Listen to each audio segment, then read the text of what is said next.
Hello नागपूरकर, तर मी आज आली आहे तुम्हाला दिगोरीचा राजा दाखवायला. तर स्पेशल तुमच्यासाठी जसं मी पण पाहायला आले तसं मी तुम्हाला पण आता इन्स्टाद्वारे तुम्हाला पण दाखवते. चला तर मग आता बघूया.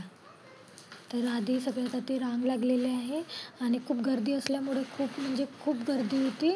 त्याच्यामुळे आपल्याला पण रांगेत लागणार आहे. तर आम्ही सगळे फॅमिली आलेलो आहोत आणि रांगेत लागलेलो आहोत. तर आता नंबर 1पर्यंत वेट केला.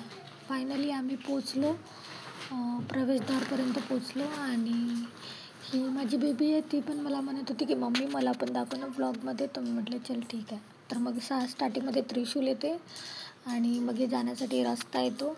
आणि रस्ता पण असा आहे की पडण्यासारखा आहे, इकडे तिकडे लागण्यासारखं आहे. तर तिथे सावधानी म्हणून लिहिलं आहे की व्यवस्थेमध्ये तुम्ही आतमध्ये दर्शन करू शकता आणि इथे पाहून तुम्ही याचा आनंद घेऊ शकता. तर हे आतमध्ये गेलो.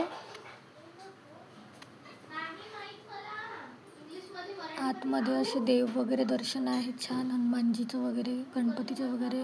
आणि त्यानंतर आपलं शंकरजीचं छान असं चित्र काढलेलं आहे. खूप सुंदर असे झालेलं आहे तिथे.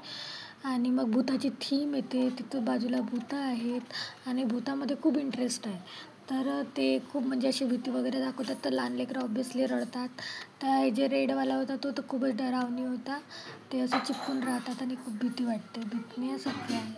तर मग इथे थोडंसं नागाची म्हणजे मूर्ती आहे. आणि मग हे खूप सुंदर असं लायटिंग स्प्रे वगैरे असं यूज केलेलं आहे वाटते मस्त. आणि जाण्यासाठी आपल्याला असं पूल वगैरे आहे. तर खूप सुंदर असं पाहण्यासारखं. आता प्रत्येक ठिकाणी वेगवेगळ्या ठिकाणी वेगवेगळं बनलेलं आहे.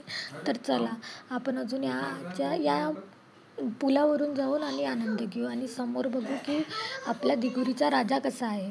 तर दिगोरीचा राजा बघण्यासाठी थोडा वेट करा. इथे नागाचं असं चित्र काढलेलं आहे, खूप छान आहे. फायनली आपला दिगोरीचा राजा आला.